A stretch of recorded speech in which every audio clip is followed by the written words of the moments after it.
the March 24th, 2025 City of Tualatin work session. The first thing on our agenda tonight is land use notifications. This will be led by Steve and Aaron from our planning department. Welcome.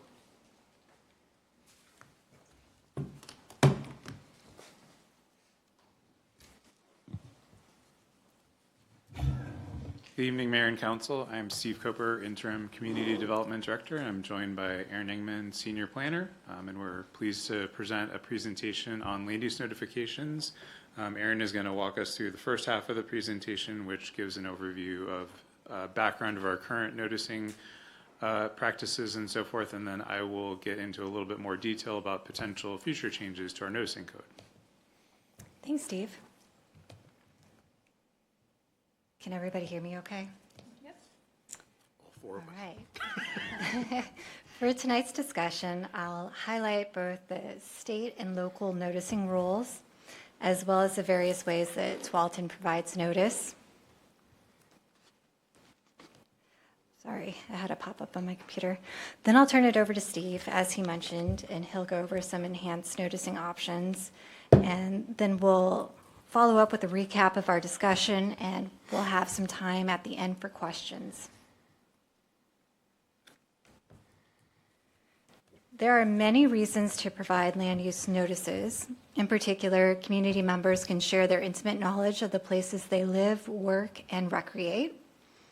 A balanced analysis of the local perspective compared to the approval criteria helps to justify the outcome of land use decisions. Public involvement also provides an opportunity for community members to learn more about the development process and the influence it has on the places that matter to them.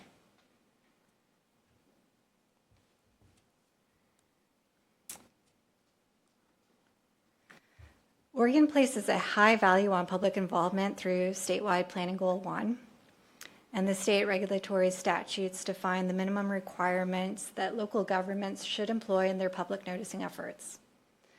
The state rules required a mailed notice to property owners within 100 feet from the project site, as determined through the most recent tax assessment rule. The notice must include a long list of informational requirements, which I've abbreviated on this slide, but you can see that some of the information speaks to the length of the comment period, summary of the local decision-making process, what the approval criteria are, and how one can go about obtaining the application materials if they're interested in learning more. And then compared to Tualatin's development code, our requirements are in Chapter 32, and they require that we mail notice to property owners within 1,000 feet of our project site, and that includes platted residential subdivisions. So as you can tell, it's a 10-fold greater increase over the statewide requirements. This slide also shares an example of what our mailed notice looks like. While we do our best to format the information, you can see that the requirements take up a lot of real estate on the postcard. And then the back side of the notice includes the legal language that's required by the state.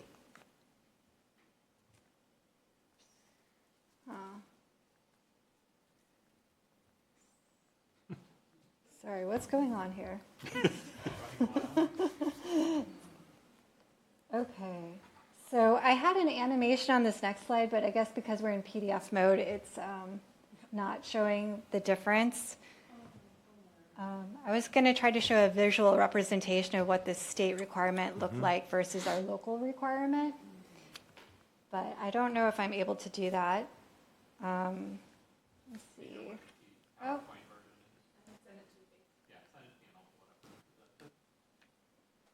But I guess looking at the Tualatin information to kind of orient us to what we're looking at, the darker color, the navy color, shows a development site, and this is an example of a recent notification using the LAM project as an example.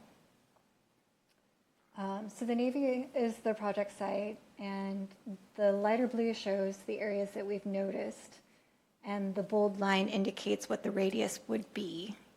So for Tualatin, as I mentioned, it's 1,000 foot, and then maybe we'll be able to see what the state requirement is, but if I can use my laser pointer, it's roughly this portion right here. So you'll be able to see that it's quite a big difference if we are able to use that slide.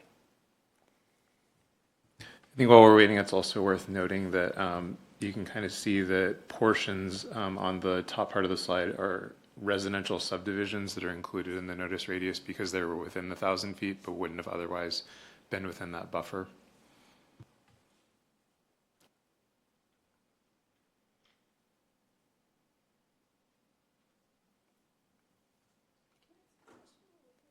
Sure.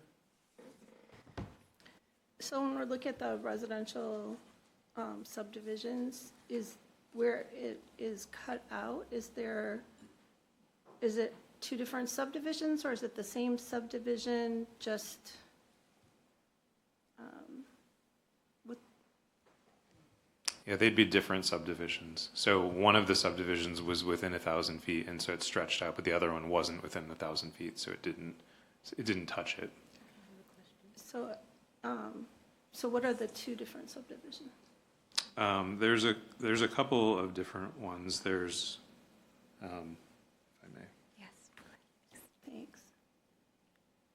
there's one here that it's part of this subdivision, but because some of the subdivision was within the 1,000 foot, the whole of the subdivision, this is another subdivision here because part of it is in, but this subdivision here, because it's like the plat for it is outside of the 1,000 foot, it didn't get noticed. Okay, Whereas the plat for this one, it just happens to be where the subdivision lines are drawn, where the original properties were subdivided. thank you, that was exactly my question. Great. That was mine. I was drawing a circle. Same exact sweater. I wore that exact same sweater. Good thing I didn't wear it tonight.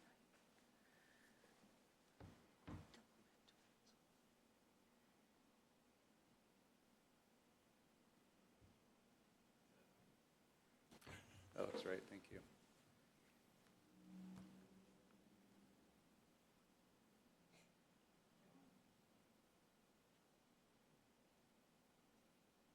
Thanks for making that happen, Bates.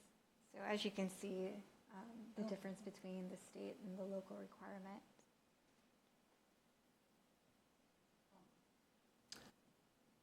Can I ask a question about that? Oh, I just saw my thing on, sorry. Can you go off a bit? So, does the state, I don't understand how it's 1,000 feet around the area that there's no. 100 feet. State's 100 feet. That's only 100, that's the state. Yeah. No, okay, so is there 100 feet that goes around the top, like north half? Yeah, so the bold black line shows what the true radius would be. And it's kind of hard to see, but it does impact certain lots right here that have been highlighted.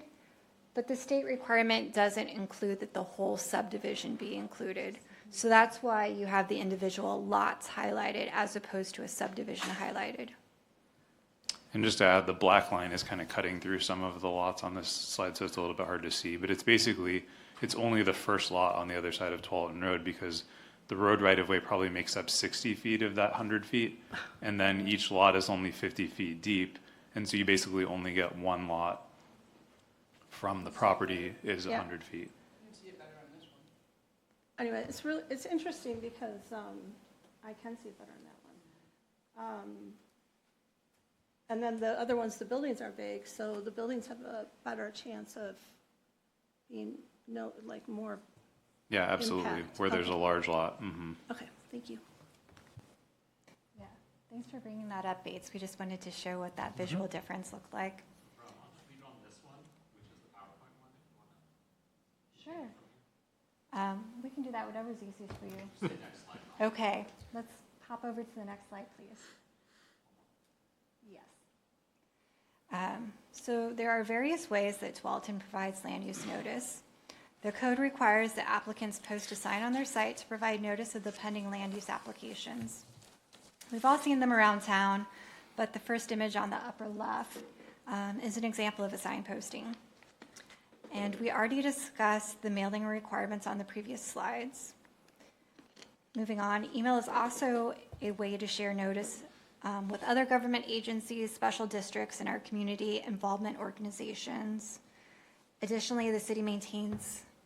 Can you go back one slide? Thank you. Thank you. Additionally, the city maintains a land use projects website, as shown in the larger image.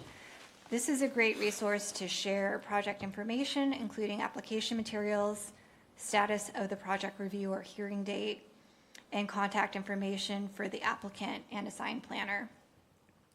Mailed notice will refer any interested community members to the website to learn more about the application materials and project details. And lastly, our code requires a newspaper notice for land use hearings that go before council. Next slide, please. On this slide, staff have identified some additional ways that Tualatin can expand equitable engagement practices to include interested parties who are not identified by our state or the current local noticing requirements. And this includes enhanced mailings, enhanced notice signs, and enhanced websites. Under the enhanced mailing options, notice could be expanded through what's considered a double mailing. Currently, there is no obvious way to determine if a property owner or a tenant resides on an individual private property. This method would provide notice to the property owners identified on the tax assessment rolls, as well as to the physical site address, and to individual units of condominium or apartment developments. And Steve will provide some examples of what this would look like on the following slides. For the enhanced notice sign, council could consider requiring larger format signs. That would be similar to what you may have seen in Portland or Seattle. And under the enhanced website, we could look at including an option for interested parties to subscribe to land use notifications once we do our website update. And with that, I'll hand it over to Steve. Thank you. Next slide, please. Thank you. So we're just going to dive into each of the three options that Aaron mentioned in the previous slide. The first one relates to the enhanced mailing. And so we took a couple examples of recent mailings that we've done. The one on the left is the LAM mailing. So you have 391 addresses that were on the tax assessor's rolls. That includes those residential subdivisions that are within the 1,000 feet. Just kind of dovetailing on the point that Aaron made on the previous slide, we found 34 property owner addresses where the address was listed as outside of Tualatin. That may be that they're a landlord. That also may be that they get their mail at the coast and that it's more convenient that way. So it kind of just drives home the point that there aren't a lot of obvious ways to know whether or not there are landlords at a property. We suspect that it's fairly few overall, but we can't be sure. And then we've also, heard the suggestion that, what would it look like to mail apartment or condo owners mailings in addition?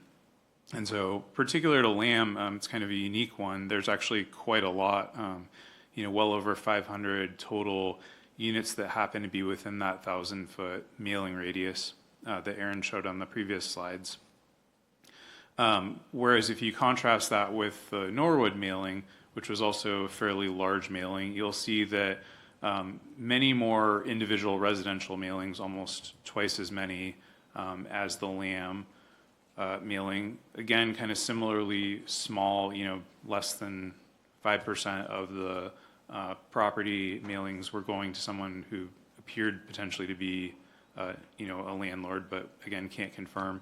In that particular case, the Norwood mailing, there were not any apartment units, at least at the time of the mailing of that mailing. In the future, Planbeck Gardens would have been within that notice radius, and that would have been 116 units. So still far smaller than the LAM example. Next slide, please. So turning to the kind of costs and labor impacts of doing an enhanced mailing. And so we'll walk through kind of what it takes us now in doing a mailing, and then what would it look like to do enhanced mailing, kind of the quote-unquote double mailing. So again, code requirement, all property owners within 1,000 feet, and then platted subdivisions. So we mailed, as I mentioned, 391 notice. The in-house cost, which is primarily mailing costs, that's probably 90+% of it, was about $300. And then it costs us, including staff time to prepare the mailings. We have assist from our GIS team who creates the mailing list for us and so forth, about 2.5 hours. We also just looked just to see what our other options are. What would it take to outsource that? About $570. And then taking the same land mailing as an example, and then doing an enhanced mailing. So that would be all the property owners from the latest tax assessment, which is our current code, within 1,000 feet, and then the residential subdivision. And then occupant addresses for all properties within the notice radius that were single-family properties, and then also all condominium and apartment units. And so at least the single-family property owners would get a double mailing. The apartment owners, it would be a unique single mailing. And so in that case, we calculated that as being just under 1,500 total notices with a cost of a little over $1,100, doubling plus a little bit extra of the labor because there's some other logistics to work through, particular to the apartment complexes and so forth. And then because there's, I guess, efficiency in larger cost run, the outsourced cost was still more, but not quite as much of a delta as the standard mailing requirement. Next slide, please. Just a couple of additional points to make on the enhanced mailing. Were we to pursue this option? So some arguments for is obviously it notifies tenants in addition to property owners, helps to correct inequality. It also leads to potentially more diverse perspectives in public comments and public engagement. Some of the arguments against, I've already mentioned this, but it's not possible or it's not really feasible to identify who's a tenant and who's not. So the double mailing in our research and what other jurisdictions do across the country, we didn't find any locally that do double mailing, but we found a jurisdiction in, I believe, San Diego area. Yeah, there's a handful in California that do this. I'll use the double noticing technique because it's just the most surefire way to make sure that everyone gets noticed. There's also the risk that if we send double mailings and just too much mail, people feel spammed and they just ignore the notices. They may already do that, but it certainly increases the chances that that happens. In the case of the tenant, they may receive the mailing, and by the time the project's actually breaking ground, they may not be the tenant that is actually living there and impacted by the project. So there's that kind of downside there. Already mentioned the increased cost of the city. And then the increased labor is worth noting because it reduces our timelines. One of the things we've really prided ourselves on as a department is getting out the notices as quickly as possible, and so that people have as much time to prepare and respond and think about the application as possible. And so although it doesn't sound like a big difference, 2.5 to say 5 hours, it can add a couple of days overall to the total getting it out the door type of situation. And so that's another thing to keep in mind. Next slide, please. Thank you. So moving on to the notice signs. So again, as Aaron mentioned, our current practice, this image on the left shows the LAM applications. So you have a minimum size requirement of 18 by 24 inches, 3 square feet. Some of the things for them is that they're economical and easy to have printed. They are noticeable, arguably, but they can definitely be hard to read, especially if you're driving by. They're flimsy, they fall over. That is a common criticism of them, or they're easier for people to vandalize and so forth. So that's one of the downside of the small signs in particular. Next slide, please. So turning to enhanced signs. So we look at this and we see when somebody really wants people to know something about a property, like a broker or someone selling the property, they put it out there, they broadcast the message. I mean, you can see it from really far away. And so what does that look like? It looks like 4 by 8, 4 by 6. In the case of Portland, which is a comparable example of an actual development-oriented sign, it's 4 by 5, so not quite as large, but still much larger than what we currently do and pretty close.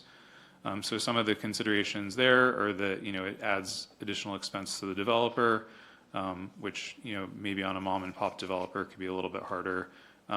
They are noticeable, more noticeable and easier to read.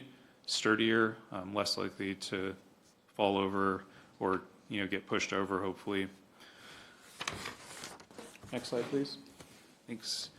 So just summarizing some of the arguments for the enhanced notice sign is that they are more obvious and legible to those passing by. At a minimum, they at least alert people to the presence of something going on to the development. So if you're driving by, maybe you can't read the sign, but you can still at least follow back or go to the city because you know something's happening. Some of the smaller signs, it can be hard for people, especially depending on where they get posted on the property, for someone even just to actually see them.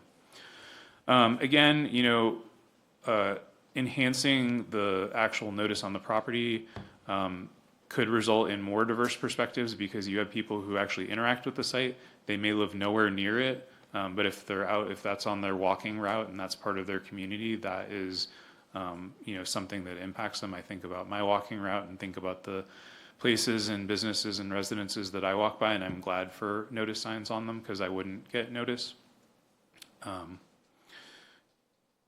Argument 4 is that the applicant is responsible for the cost of producing the sign, so we don't have to bear additional costs like we would in the case of the enhanced mailing.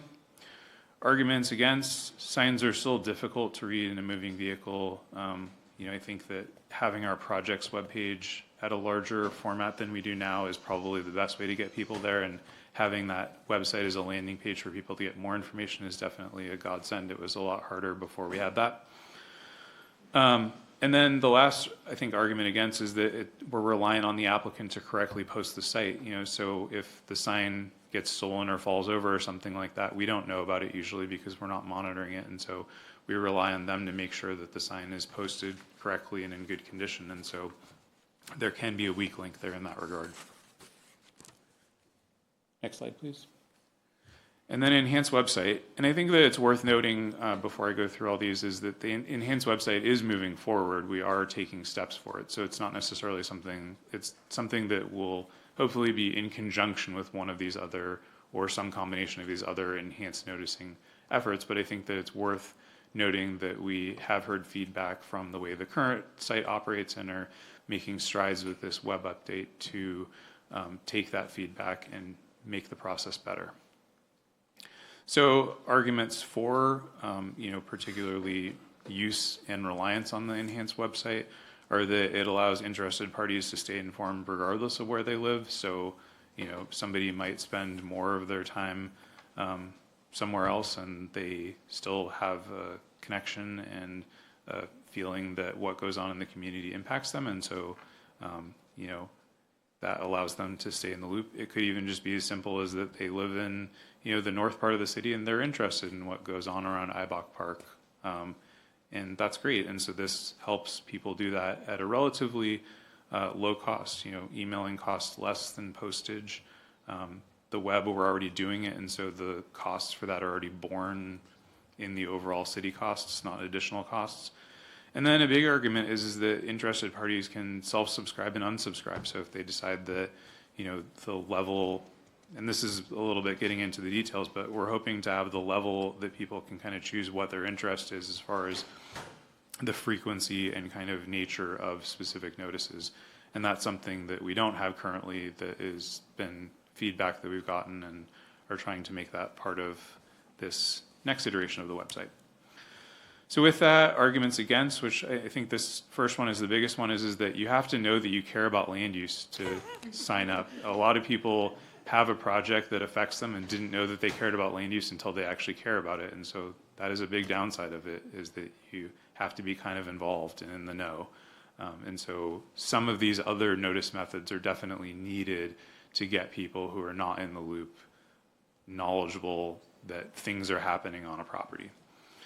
And then, same thing, you have to read email updates and, there can be information overload from all the sites that we subscribe to. And I know there are things where I subscribe and think that I'm going to diligently read it and then eventually unsubscribe, right? And so this is one more thing there.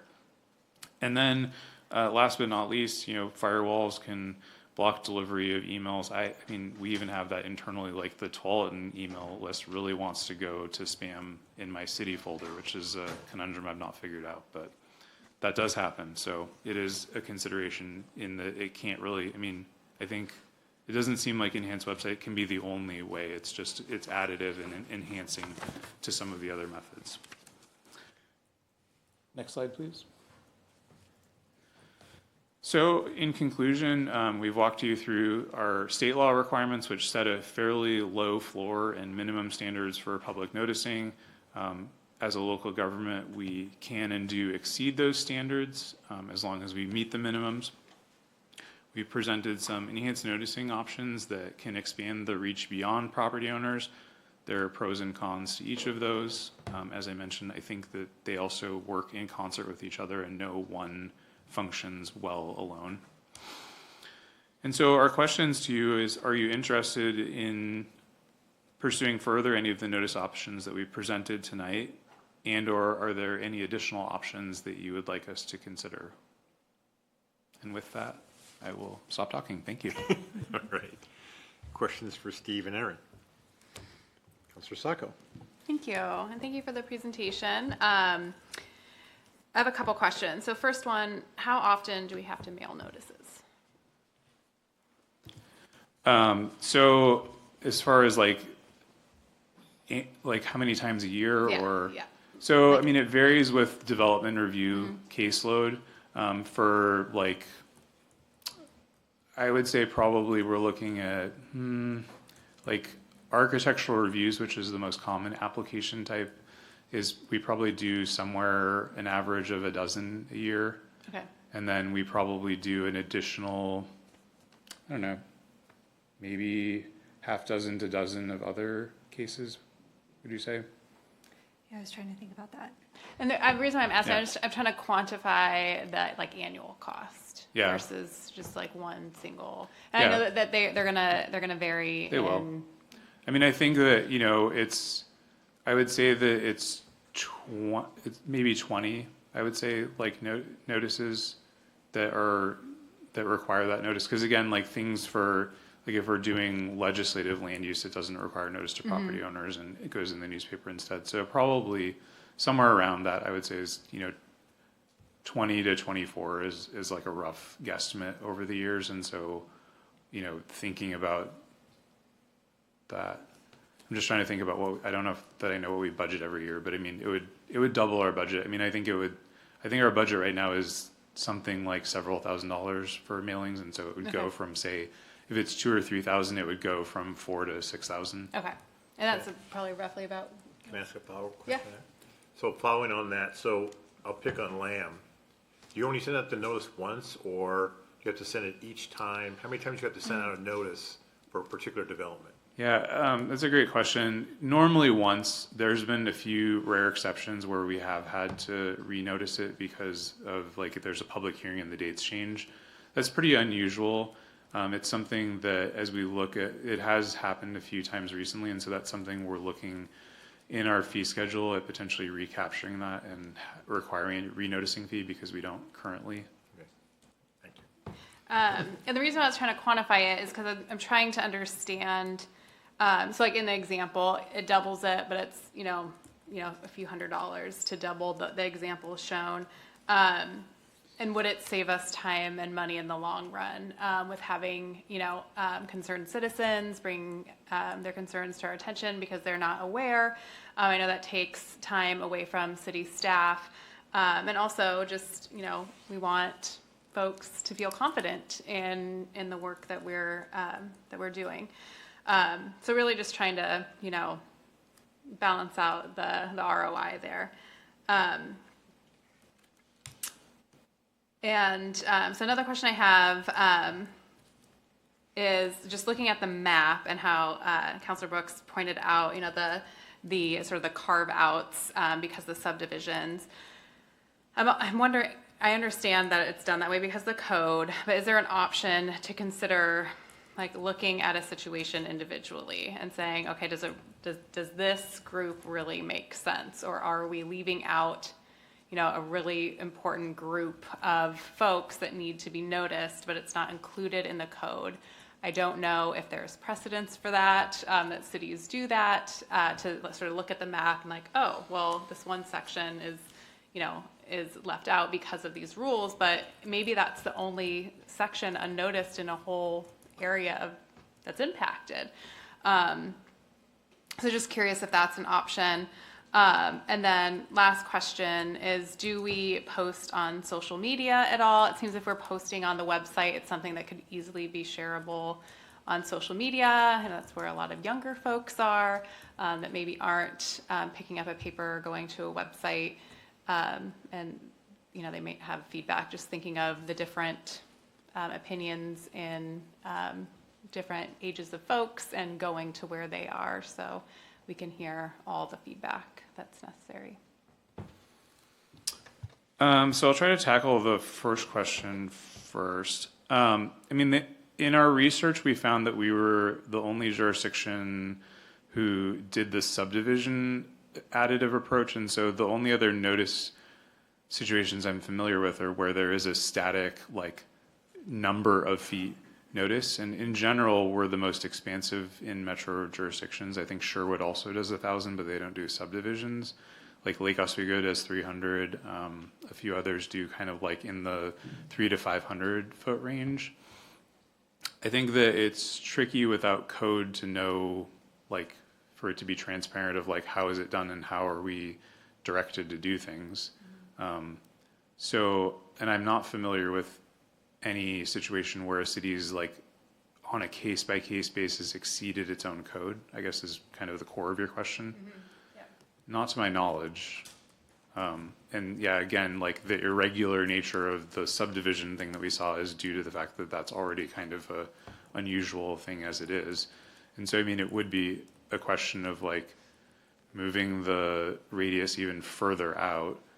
At some point, there's always going to be an arbitrary break, and then someone is going to say, well, why didn't you notice me for this? And so, I think that's part of the other piece, is that it provides some level of certainty that we know, we view the same thing as why comply with the state law requirements. Why are all the codes based on this? Why do they use it as a basis? It's because it provides a safe harbor. We know that we've done it properly and it can't be attacked. So if it was, I guess, more arbitrary, we say 1,000 feet, but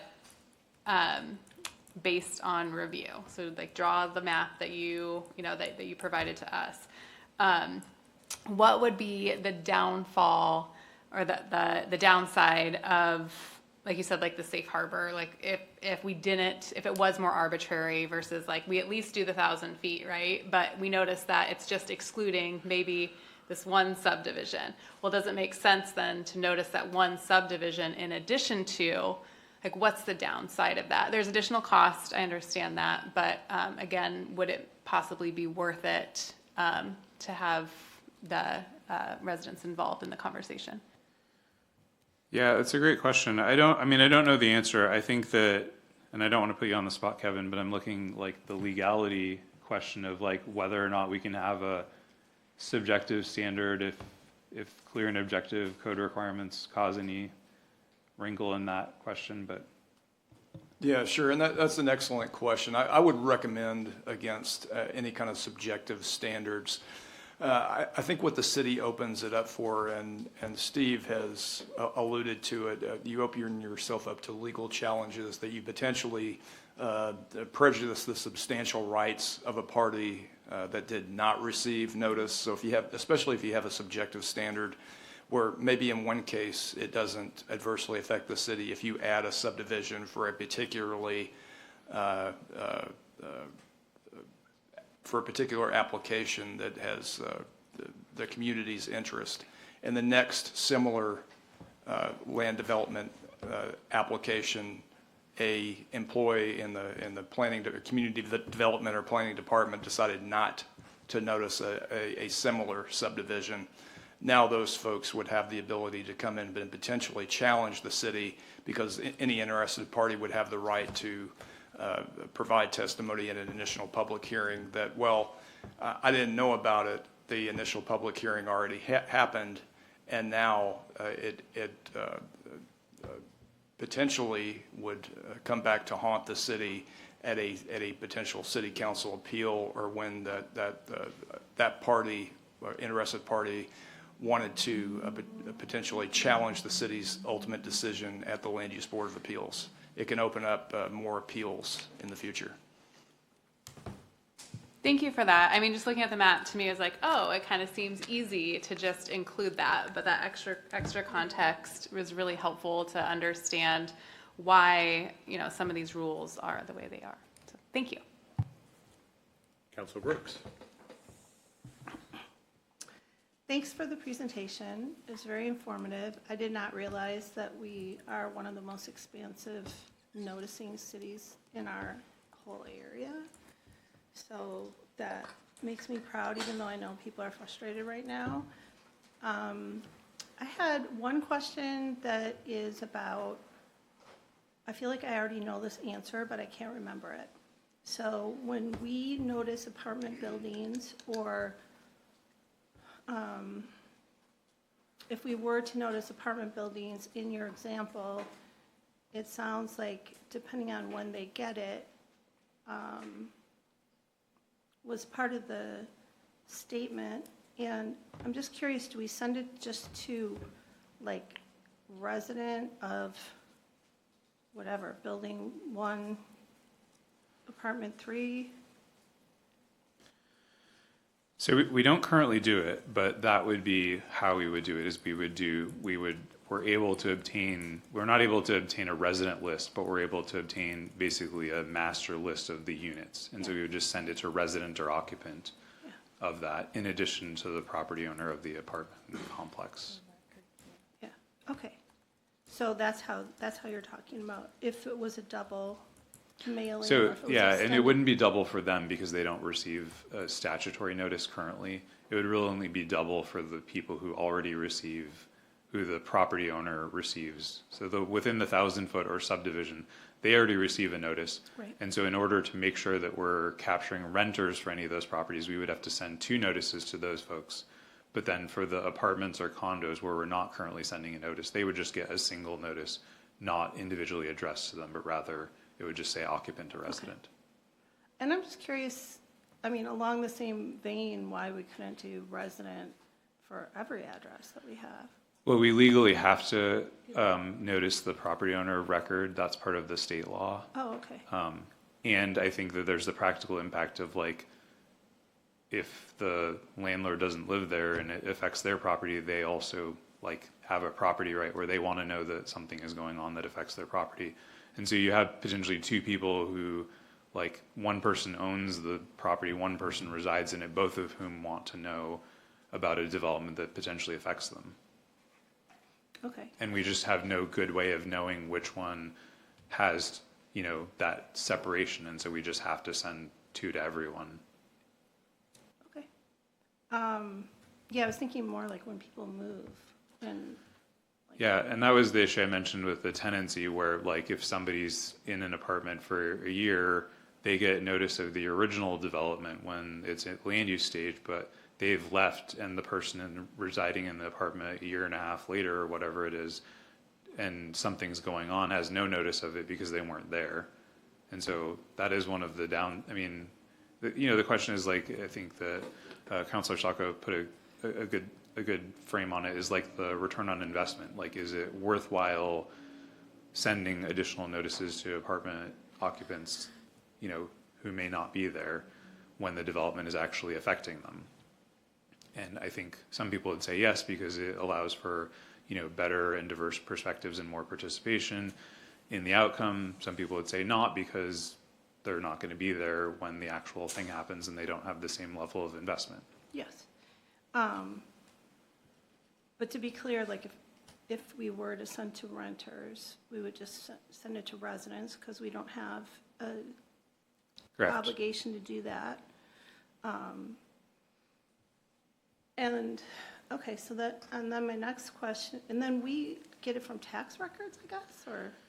'Cause It's from I'm thinking about RMLS, and you know who the, Property owners come from the property owners come from the tax assessor's records. The like addresses for the individual apartment units come from the Metro Regional GIS database. It's called ARLIS. But because we're only sending it to occupants, the apartment units are fixed in place, so we don't that's easier to do. Yeah. Okay, that was my question, so I'm on the same page. And then my other question was about the website. And it's more, it's a wondering kind of thing. I'm just wondering if we are doing public notices and we have to notify the public through the newspaper, then it seems like something that we're really trying to make an effort for the community to understand. So could we have something that would be like a link on the front of our website that would have like new public notice, you know? And then also maybe like, why are public notices important to you? In plain language, because I think some people will drive by public notices, not even really understand what's going on, what their impact could be. I'm not saying the people that are writing in, but I'm saying in general, when we're talking about reaching more diverse populations and, you know, just about a simple language education, because there's a lot of legal stuff on there and it makes it really confusing Yeah. and intimidating. Absolutely. So the first question first, I think that there's, and I don't want to speak out of school regarding the website because I'm not the decision maker and not involved in it. My understanding is that there is going to be somewhat of a news feed type of option for it. And so there will be the opportunity to have that kind of be, these land use notices be part of that scroll, if you will. So I think that would be better as far as enhancing the opportunity for the public to see it. The other part of it, as far as like the notices, I mean, I think Erin talked a little bit about this in her portion of the presentation. The legal parts of the notice that we have to put on there, like, consume a lot of real estate. They consume a lot of bandwidth, brain power, everything else. It's really hard to then also put like additional information on it that like both makes it simple, but doesn't like conflict with that information, doesn't detract from it. And so the only thing I'd venture to say is that in looking in the way that we notice things compared to other jurisdictions, like not all jurisdictions put a property map within the notice that they provide. They require you to go somewhere else to do it.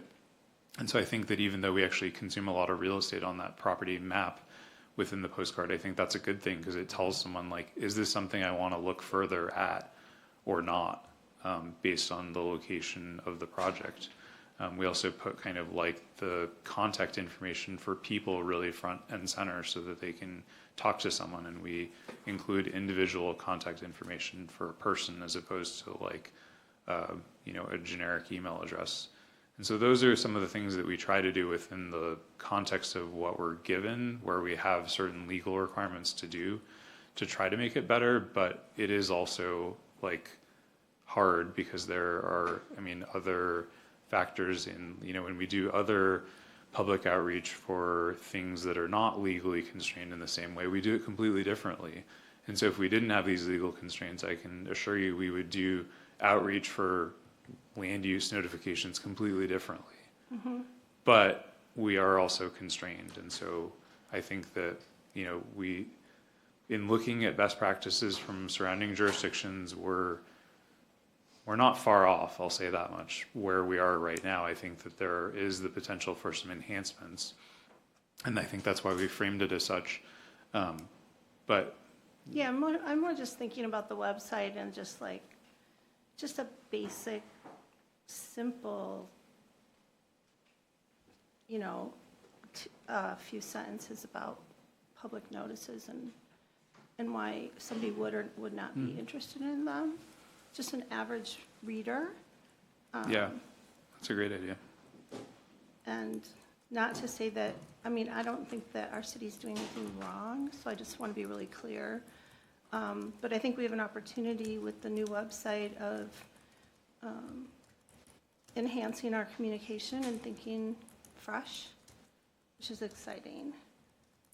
And then I had one other question about, and this probably is a problem with legal too, but one of the things that Councilor Sacco brought up about interested parties, like for instance, the people that have kids in the school district, or these main thoroughfares that really impact the traffic all through the residents of Tualatin, all over the place. So I have curiosity around if schools are involved, do the schools get notified? If it's a big traffic impact, do we think about further, you know, is there any, I don't want to be subjective, but is there any benchmark for, like, this would be important for a lot of city people to know about, you know? Just because traffic is that issue. So the easy one first is that school districts do get notified Okay. as part of the development process. The traffic question's a little bit more difficult, and so I'll try to see if I can explain it without our city engineer here to help me out. The traffic engineering process is what they do is when someone has a project that generates a lot of traffic, they do what's called scoping, which is that they basically meet with the city engineer to work out what intersections they're going to study, you know, the ones where the project actually like comes out on, those are obvious intersections to study. And then they look further out into the traffic network as far as which ones they study. We don't have a specific standard here in Tualatin, but we often, particularly because as it gets further out, it goes onto the county or ODOT network.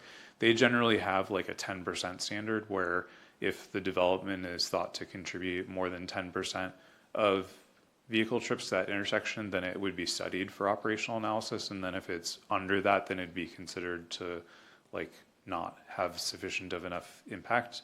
And so that in that way, it can be far reaching depending on the scale of the development. And so that also helps. You know, and so one of the other things I guess that was not said, but you know, is worth mentioning is that we also coordinate with Washington County. We coordinate with ODOT. We send notice to neighboring other cities and jurisdictions, so they're aware of it as well. That's also part of it. It goes much more above and beyond actual, you know, citizen or community outreach above and beyond that. So that is a good question. Yeah, I'm just wondering if we could have a tipping point that was like a 10% or something where more people could get noticed, and if that would be a way to satisfy interest. That's all my questions. I appreciate you. all the work and the thoughtfulness. Thank you. Okay, I'll start at the beginning. Sorry. No. With reaching out to the community, I mean, I think it's great that we do so much more than the minimum required, but with almost half the people that live here being renters, I think the increased cost seems well worth it to me to notice everybody. And I realize people will move, and that's part of what happens, but at least we're noticing as many people as possible. Nobody else talked about the signs, and I'm wondering, because I know by those lamb signs, and they're so little, and I'm wondering what's typical, like in other communities, or is it all over the board? Yeah, I mean, it's all over the board. I think we only, locally, Portland was the only one that had a larger sign. Most other jurisdictions that I'm familiar with, some don't require signs At all? at all. That's not uncommon. Ones that do have, they're fairly similar in size. I mean, they're the same size as, you know, Try Out for Youth football and those other, I mean, it's just because they're commonly available. And so usually in jurisdictions that require signs, they're usually that size. They're just the common smaller size. Well, I have mixed feelings, because like a lamb can easily afford a big sign, but I wouldn't want some small business person to have, because signs, we all know, they cost a lot of money. Yeah, and that's So- and that's the pro and con, and that's why we showed specifically the Portland example, because it's a little bit more like the corrugated plastic type of sign that mounts on a post, whereas like obviously the broker signs, those are pretty, like those things look pretty beefy. Like Yeah, that they must look like they they're must there cost a for lot a of money. while. Like, I would Yeah. want it to still be inexpensive, but it'd be nice if they were more noticeable. So, I mean, if you drive by, maybe you can't read it all, but you'd notice it and maybe Exactly. go by it again and, Yeah. you know, be able to see it. And then, Oh, yeah, on the website, I'm a little confused, like, it says a person has to know they care about the land use. So how would a person know where to go to get those notice? You know, like, getting to the point where, like, I guess, like, if you wanted to follow a state bill, you go onto OLS and you can track it. I get that part, but how are they directed? How would a person, like, going on the new enhanced website, which you probably don't know, how would they find it? Would it be fairly easy to find if you went land use or, Yeah, I mean, you know, the search? I don't know for the it? answer to that yet. I mean, that's one of the things that we're starting to work through is how the different menus would work on the website. I mean, I think Yeah. part of the thought would be, and my understanding in other jurisdictions that have a more robust, like, ability to subscribe to different alerts is that it would be through the projects page Oh, and okay. possibly others. Yeah. But like, you figure that if you're going to look for a project and then you want to signing up for Yeah. notifications, it would be the obvious Thank step. you. No, that makes sense. It's just like right now, I know it's gonna be so much better, but like when I look for things like this, it takes some work, you know, to get to it. Absolutely. You know? Yeah. That's all I have. Thank you. Just a few. So as far as the enhanced website, to me, you had the question, how do you drive folks to the website? That's the CIO's job. The CIO should be the one out there telling their community, this project is coming up. If you want to get enrolled and get updates on it, this is go to the city website and here's where you should go. Because that's why we have the CIOs and the land use officers in each CIO to get the word out. I like Councilor Sacco's idea about social media if we're not already doing that, you know, Facebook, Instagram, all that stuff. So I realize the apartments for Lamb is the big reason why it's in that zone, if you will, that you've got a crap ton of apartments around, you know, the development. Other than Lamb, you know, because you went to the other one where it's Norwood isn't the extreme, is Lamb kind of sort of the exception to the rule where you've got a lot of apartments and residences around it, or is there a handful to the city? Yeah, Now, I mean, it doesn't have to be exact. we looked back at recent projects. I think that, you know, I mean, a very large percentage of the projects that we do are just industrial projects in the middle of industrial land. So I would say in general, like projects that we do that touch residential areas, not as frequent. Okay. Of those that we kind of went back unscientifically to look at, we didn't find a lot that impacted apartments, but I mean, I can think of some that did. You know, there's a little subdivision off Sagert that's kind of being built out now, and that's right across from the Tualatin. I'm drawing a blank on the Tualatin apartments, Tualatin Heights apartments. So that would have been within that notice radius. It also would have been if they put a sign up, and so it also would have been visible for people very easily too. So I mean, there's kind of that. I think that, yeah, I mean, the Lamb does seem like a one-off to some degree. Like even other residential developments, for the most part, wouldn't impact it. But there are some. Yeah. I mean, I know Martin Ozzie, you got those apartment complexes, but it's not every single, you know, it's the minority of land use notices that would go out that would impact both residences and apartments. And in that number. absolutely. I mean, I think if the question is that if adding apartments to the notifications code, like compared to double noticing the existing properties, the more of the expense is in the double noticing the existing properties. And I would say that overall, over the kind of flow of our noticing, not a lot are going to impact apartments. And maybe it'll well be worthwhile considering that it's the exception to the rule that is added to the code and that it captures it in that case. Okay. That's why I'm hearing from the other three counselors that that's something we're interested in looking at, is including the apartments and townhomes. And then finally, in the bigger signs in Portland, they are bigger, but those things, one, get vandalized like crazy, and two, get washed out by the weather within a month and a half. All you see is a big piece of white, and it's gone.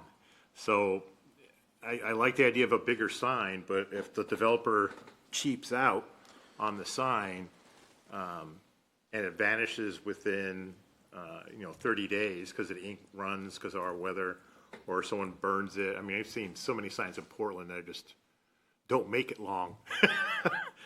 So I think that would be an extreme to go that way. I know the orange signs are a pain in the butt to see, but at least they're there. But the bigger signs, and sometimes they were an eyesore in Portland. So I'm not super wild about enhanced notices on signs. Keep the ones we have, and just make sure that they're visible from the street. And like Councilor Pratt was saying, if you see something with that glaring orange, it's a land use sign. You might need to slow down or come back and look at it, because these big ones don't cut it in my mind. So those are the questions I had. So I guess the direction here is Councilor Brooks. I just want to visit the sign noticing, because I don't think we have the same population as Portland. And as far as like the orange, could that be required? And I also know what Councilor Pratt was saying about the cost of signs, but it's just basically one sign. It's not like you have to put signs all over the neighborhood and things like that. So it's a single investment. So if we did go to a larger sign, would we still require that format with the orange? And We haven't really considered what the new sign would look like. The orange was used because of our old branding, and that was one of our signature colors. We could look at incorporating the new branding in our new signature colors, or if we want something to really stand out, we could maybe consider doing brighter colors. I think there is flashing lights. I think there is an orange color in the new palette that's designed for attention signs, so we could definitely use that. Okay. I don't know that we've fleshed out, we haven't figured out the cost of the developer and stuff like that. So I think that in coming back with a more concrete proposal and maybe some answers to some of these questions, we can get some more information about that and give you a sense whether or not that's something you want to move forward on. I'm curious, and not to, but and then, I don't want running signs or signs that aren't really working, but at the same time, if it's one that's a little bit more visible, there's a lot of little hidden things, sometimes I don't even know about the projects that are going on until I get a phone call or something like that. So I think that, we have a lot of nooks and crannies, and it might be worth it. Yeah, my concern is that most people in our town drive, and when you drive by those little signs, you can't even read them, but if they were just at least noticeable enough that someone could look it up later. Not 4x8. No, not huge, but just bigger than what's currently there, so it's noticeable. Okay. Councilor Sacco. Just last couple comments. I'm inclined to support the bigger signs, and if they run and the material isn't on there anymore, they would have to replace it, right? Because does the sign have to be up for a certain amount of time? It sits in Portland, just nothing. Because no one goes out to check. Yeah, I think those are questions we can look at. Okay. Our sign code, the way it reads now is that if it is missing or stolen, it needs to be replaced within Okay. 48 hours, but we could certainly, if it becomes missing, stolen, or illegible within this time period. They're supposed to replace it. But, our notice period only doesn't last quite so long, so if it only lasts 30 days and actually is legible for that whole time, then that is probably also enough, Okay. potentially, too. But we can do a little bit more fact finding. Okay, and I just, to clarify one of my comments I said earlier, I didn't want to make sure I didn't sound insensitive, but as far as the ROI comment, if it's, if we're talking about going from 3,000 to 6,000, that seems reasonable. But if it was something we were going from 15,000 to 30,000, probably something we just wanted to consider a little bit more, was just my point in bringing that up. I think that's an excellent point, and I don't remember the budget numbers off the top of my head, but it's more like the former than the latter. We definitely don't spend $15,000 on noticing a year. I would remember that and be looking to cut that cost. One thing I did maybe just want to talk a little bit more about was the social media posting, just as far as our practice in not doing that. And I don't know if it's worth, if you had a perspective on it, Kevin, from the legal perspective. I know that we've had issues before where people have commented on projects that are in progress via social media. And I think just thinking about one of the purposes of social media is to like actually have interactions with people in addition to it. And so having like interactions about a land use case outside of the forum for the land use has kind of historically been considered, I don't know if it's not legal, but certainly poor form. So I just wanted to maybe talk through that before we break, since I think we have time. Yeah, we're running out of time. We got to move on, keep it quick. I'm just curious, can we post it and just turn comments off? I don't know enough about the social media. Maybe I'll turn to you, Kevin, again and put you on the spot about the legal, if you have any experience with that, and then we can maybe stick a pin in it and Yeah, come back. yeah, thanks, Steve. Sure. In my experience, cities do, at least some cities do post these on social media. And generally, we don't turn off comments on, for social media. That raises a constitutional issue, so we wouldn't do that. But those comments that are made in response to a social media post, they would not technically count as testimony on a pending land use application. They would have to actually testify at the initial public hearing or any public hearing where testimony is allowed in that process.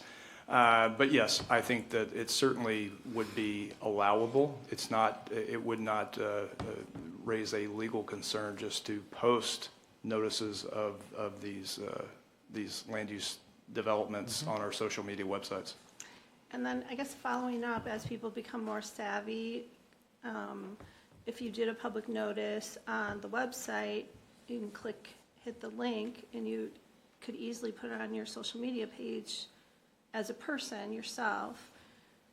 So in my mind, for the city to step forward and looking transparent, why not be ahead of it instead of, having somebody, carve it out. So I think that as people become more and more savvy, there's going to be more opportunities for that kind of thing. I'm not saying what to do. I'm just saying as we think through communication and how it's evolving. So you have what you need? Yes, absolutely. Thank you. All right, thank you. Thank you.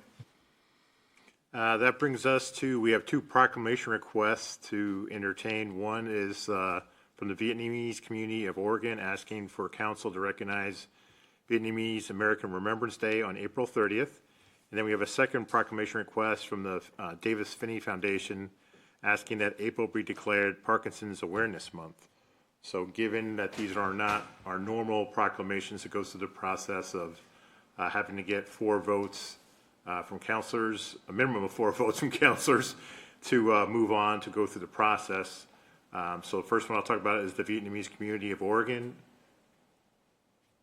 People okay with it? As long as they put 12 instead of Yeah, Cheryl and I talked about that when they now submit, it has to be specific to Tualatin. It can't be ripped off from Tigard. So we're okay with that one. And what about Parkinson's Awareness Month? I have a question. I thought we already did that. Or we do We've done it in the past. every year I read a Parkinson's awareness. Your microphone.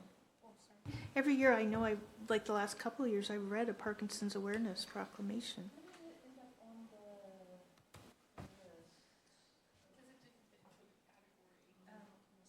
Well, then I fully support it.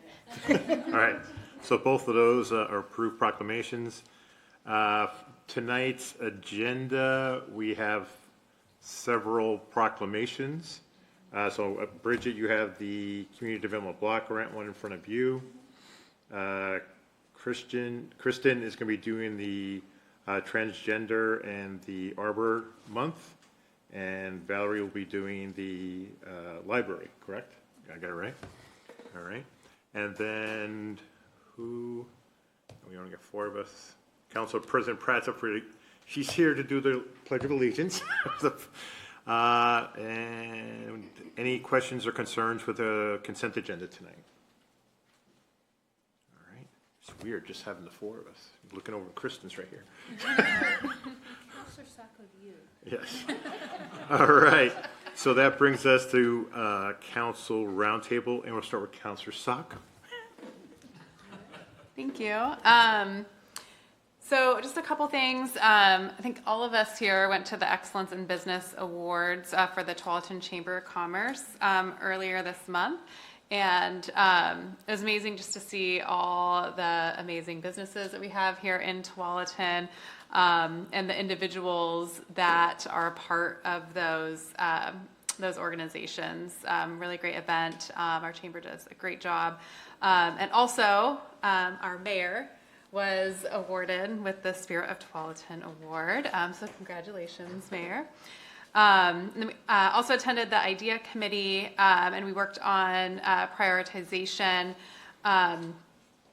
for our work plan, and some things that rose to the top, which are gathering places, events, housing. So just really excited to start on that work plan. And we also have some really great new members as part of the IDEA Committee. And so just really looking forward to continuing that work. Councilor Brooks.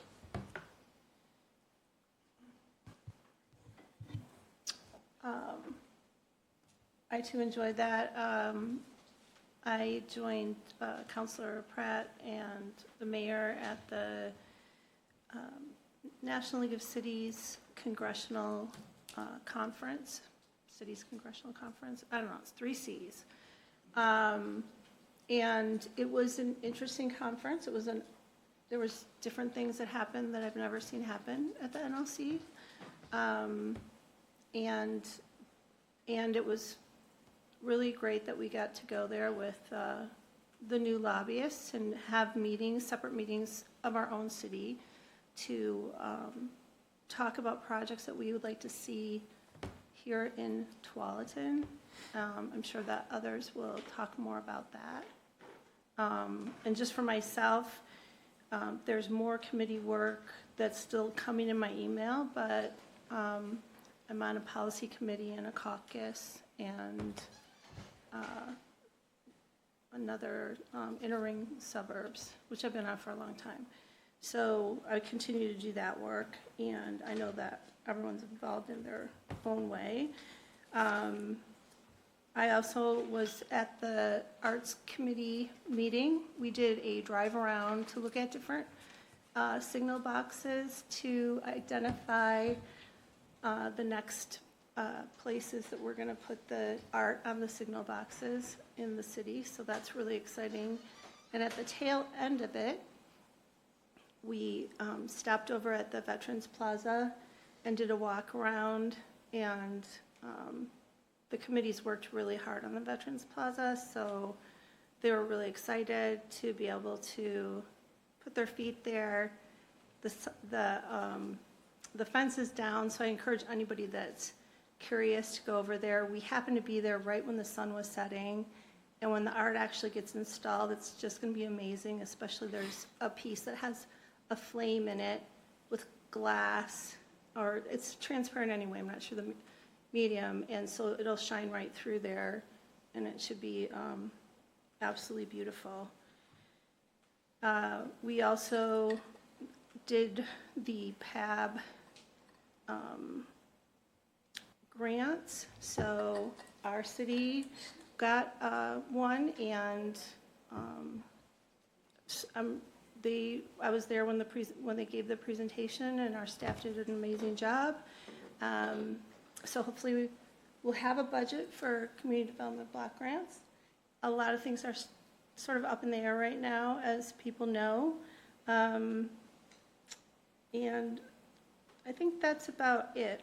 Just on that train, I think it's just really important for people in the community to get together and see each other face to face and connect, and do things that are inspirational in these moments, and know your neighbors. There's a lot of things right now that are kind of alienating, and it's really important to come together and know your neighbors, be there to help your neighbors if you need to, and enjoy art together and be inspired.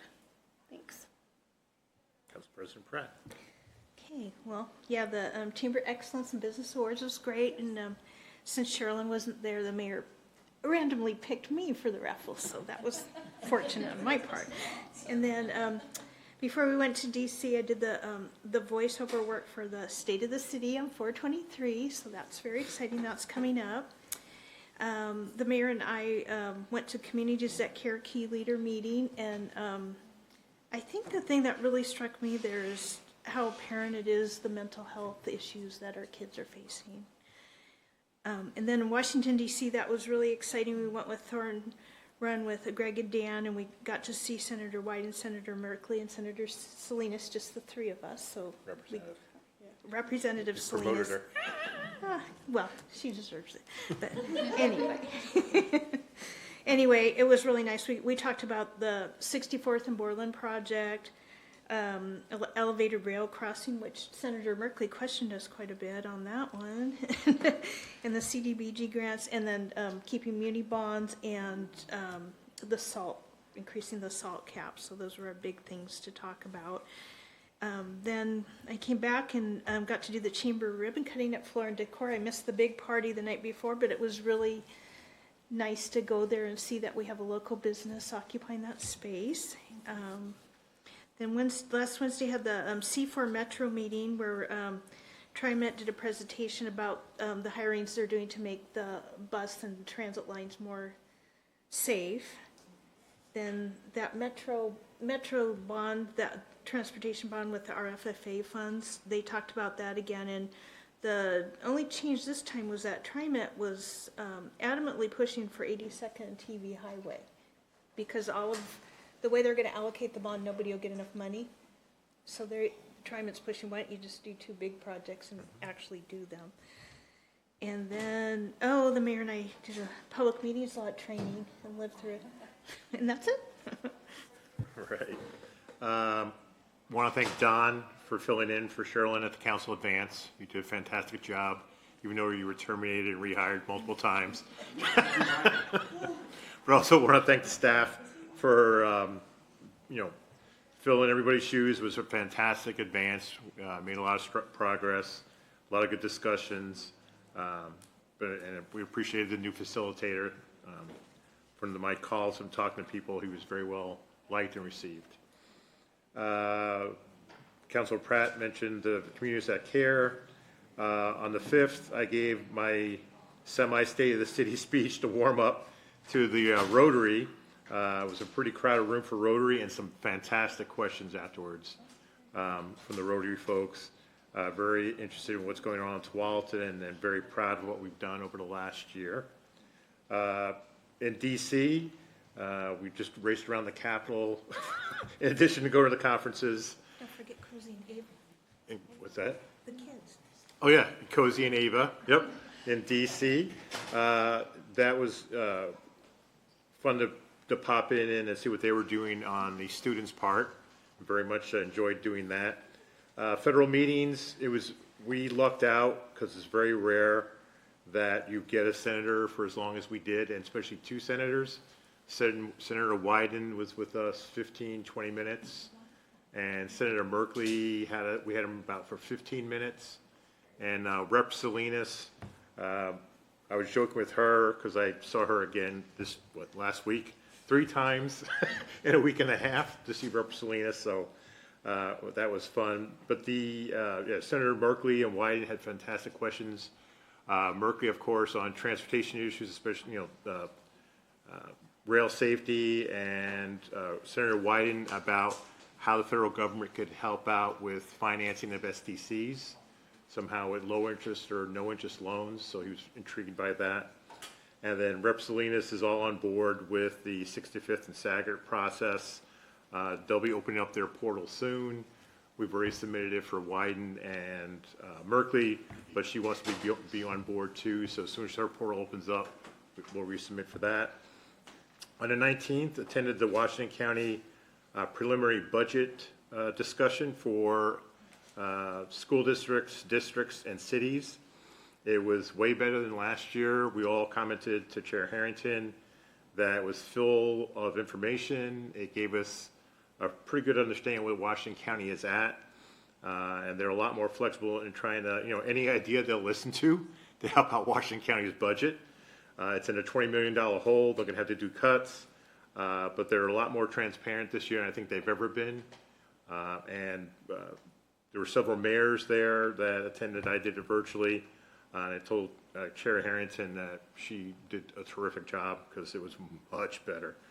Earlier that day, I met with Representative Salinas. She was in this side of the room doing a roundtable discussing what the financial impacts of the government, federal government has had on our community. It was represented by a representative of the federal unions, our Sherwood farmer. I represented the city of Tualatin, and then an official from the Oregon Food Bank on what these budget freezes and funds freezes have done to the city. So it did get picked up by a couple of news media outlets. So I appreciate her picking Tualatin to do it. And then finally, public meetings law training. We have to go through it. 2 hours of interesting laws that we have to comply with as a city council. But now I said I've done it. I got my screenshot at the end. It's done. And then the last thing is we had the Meet the Mayors event. I've seen that. It was on TV also, and some press today I saw released. It was the Metro Mayors Consortium along with Greater Portland, Inc.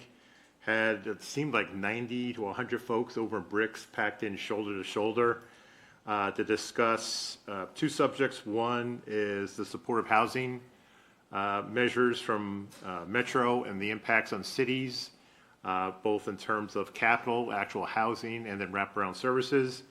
And then the second thing was,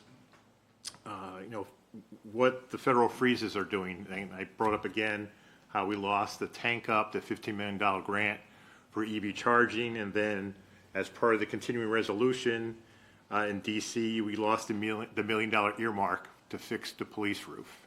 So now we have to scramble, the city manager has to scramble along with Don to find those $1 million that we thought we were going to have that disappeared because of the continuing resolution.